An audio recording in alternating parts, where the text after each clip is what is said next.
Throughout the march of civilizations, we have seen how people change the way they dress, travel, eat, and others. Changes that are brought about by modernity, which had impacted humans the most, usually last longer until a better innovation arrives that is completely impossible not to adopt. There are also shorter changes in human taste or culture, and this is what fad is: an intense and widely shared enthusiasm for something, especially one that is short-lived and without basis in the object's qualities, a craze. A fad, unlike things that are adopted due to necessity, are more fleeting and are less accepted universally. For the most part, Muslims accept every form of progress that is generally beneficial. In fact, Muslim scientists have made their significant contributions to science and technology. During the Dark Ages, which the Muslims call as the Golden Age of Islamic science, Muslims preserved the world's knowledge of the pillaging of the barbaric tribes in Europe after the fall of Rome. And they did not only preserve it by having the works of Aristotle, Plato, and others translated into Arabic in order to be translated back into the European languages during the Renaissance.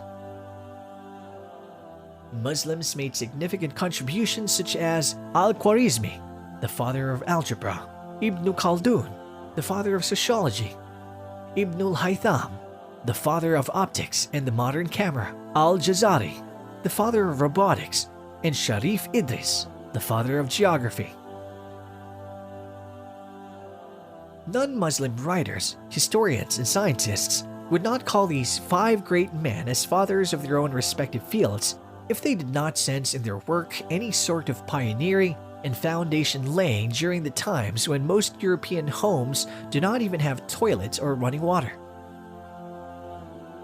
Baghdad in Iraq is named as the capital of medieval Muslim science and technology, houses the Grand Library of Baghdad.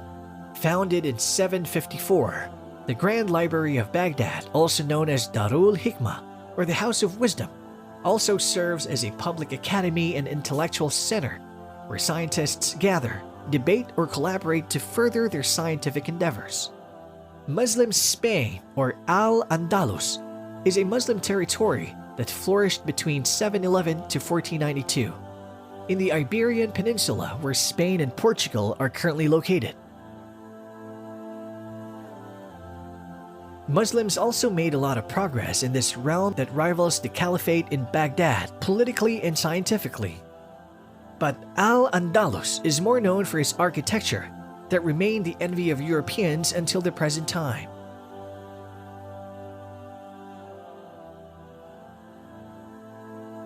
Even during the modern times, Muslim countries are some of the most advanced countries in the world.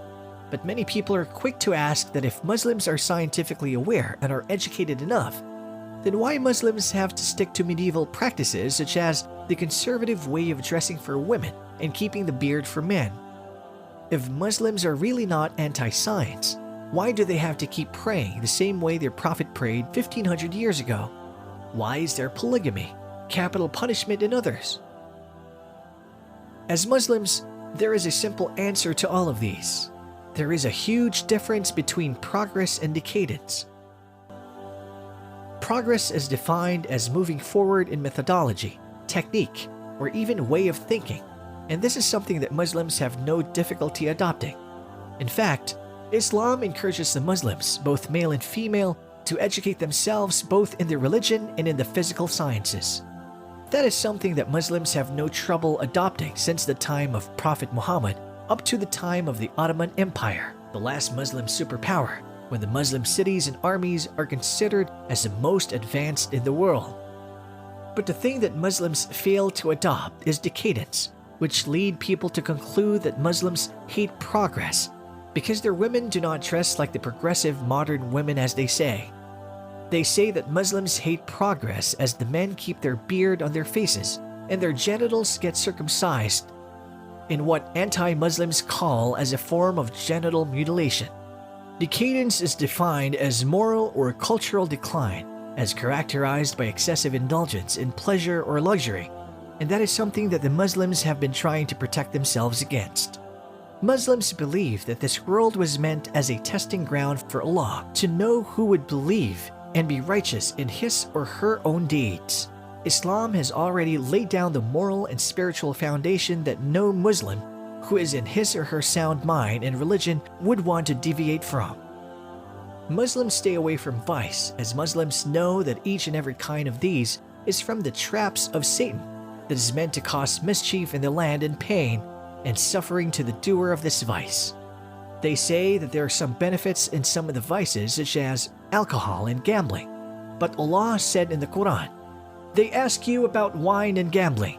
Say, in them is great sin, and yet some benefit for people. But their sin is greater than their benefit. And they ask you what they should spend in charity. Say, the excess beyond needs." Thus, Allah makes clear to you the verses of revelation that you might give thought. Quran chapter 2 verse 219.